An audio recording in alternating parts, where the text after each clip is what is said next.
इनके मार्क्स इतने अच्छे आते हैं और मैं हो रही थी सब्जेक्ट्स में barely pass. And then it clicked me, it is not what they study, it is how they have been study.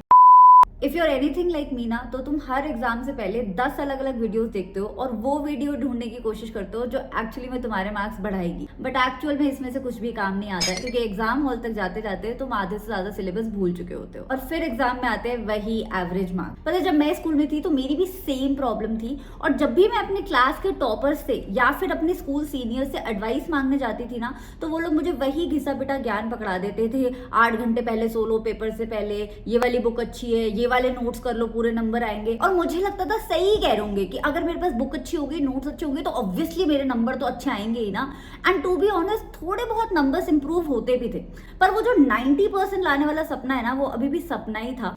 और फिर आई क्लास 11th और सब कुछ बदल गया।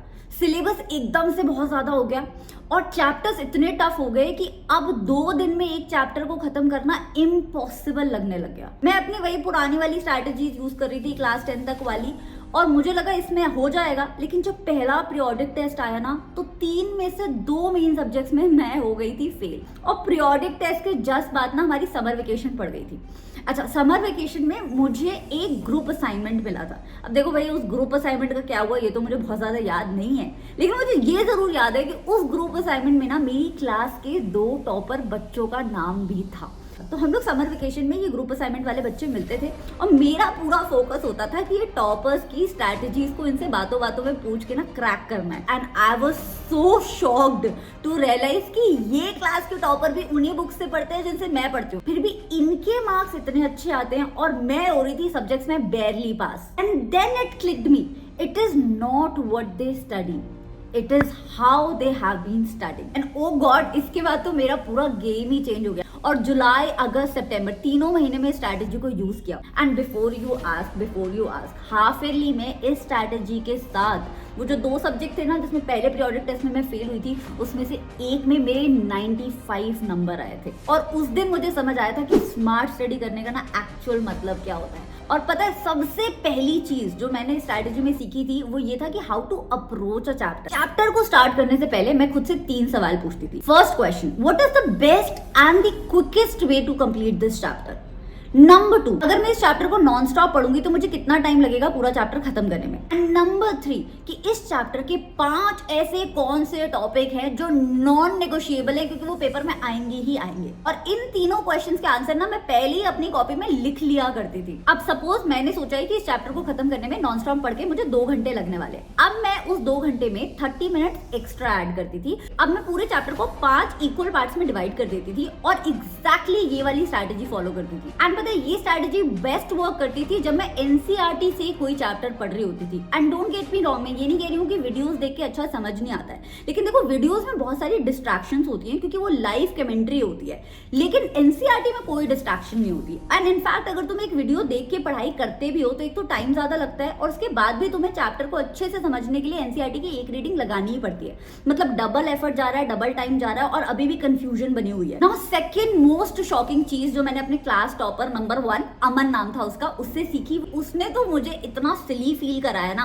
देखो, अभी तक क्या होता था कि सेल्फ स्टडी के नाम पे मैं चैप्टर्स को पढ़ लेती थी और ऑनेस्टली मुझे लगता था कि अगर थ्योरी पक्की है तो क्वेश्चन तो हमसे बन ही जाएंगे, और ये ओवर एस्टिमेशन अपनी शक्तियों का हम सब करते हैं। But I tell you what, इसमें ना एक फंडामेंटल फ्लॉ है। अगर तुम भी ये गलती करते हो ना, तो तुम भी मान के चल रहे हो कि जो भी तुमने थ्योरी पढ़ी है वो 100% तुम्हें समझ आई है, और 100% जैसा ना कुछ दुनिया में एग्जिस्ट नहीं करता। इसीलिए थ्योरी को प्रैक्टिस में लगाना बहुत जरूरी होता है और क्वेश्चन प्रैक्टिस करने होते हैं। मैंने भी यही करना स्टार्ट किया और मैं नेक्स्ट डे, जिस दिन मैंने चैप्टर पढ़ा उसके अगले ही दिन क्वेश्चन प्रैक्टिस कर लेती थी। लेकिन सिर्फ एनसीईआरटी के क्वेश्चंस नहीं लगाती थी, क्योंकि देखो एनसीईआरटी के अलावा भी तुम्हारे पेपर में क्वेश्चंस आएंगे। तो मुझे एक बात समझ आ गई थी कि हमें एक ऐसा रिसोर्स चाहिए भैया जिसमें एनसीईआरटी के क्वेश्चंस भी हो, जिसमें मोस्ट इंपॉर्टेंट क्वेश्चन भी हो, कॉन्सेप्ट बेस्ड क्वेश्चन भी हो, सारे क्वेश्चंस एक ही साथ हो और उनको पढ़ के पूरा चैप्टर सील पैक हो जाए। तो थोड़ा सा मैंने रिसर्च किया और मुझे पता पता चला कि ओसवाल बुक्स का सीबीएसई क्वेश्चन बैंक आता था और वही क्वेश्चन बैंक मेरी क्लास के टॉपर बच्चे यूज किया करते थे, जिससे उनके टेस्ट में बढ़िया नंबर आ रहे थे। सो मैंने वो तुरंत क्वेश्चन बैंक ले लिया और आप मानोगे नहीं, अभी भी क्लास 11th के लिए वो सबसे ट्रस्टेड रिसोर्स है, क्योंकि इसमें हर तरीके के क्वेश्चन है। मेरे एमसीक्यू अच्छे से होने लगे, एक्सपेरिमेंट बेस्ड क्वेश्चन में मेरे नंबर करते थे वो मेरे पक्के होने लग गए, सोशल एंड रीजनिंग मुझे टिप टू टो समझ आने लग गए, डायग्राम्स पक्के हो गए, मतलब सब कुछ ये एक ही बुक में मिल जाता था। बहुत बच्चे मेरे से पूछते हैं कि कौन सी बुक अच्छी है, कौन सी बुक अच्छी है, तो लो मैं तुम्हें बता रही हूँ, मैंने तो अपने तीनों मेन सब्जेक्ट के लिए ये किताब खरीद ली थी। मैं इसका जो इंटरनेट पे सबसे सस्ता लिंक होगा ना, उसे ढूंढ के तुम्हारे डिस्क्रिप्शन बॉक्स में दे दूंगी।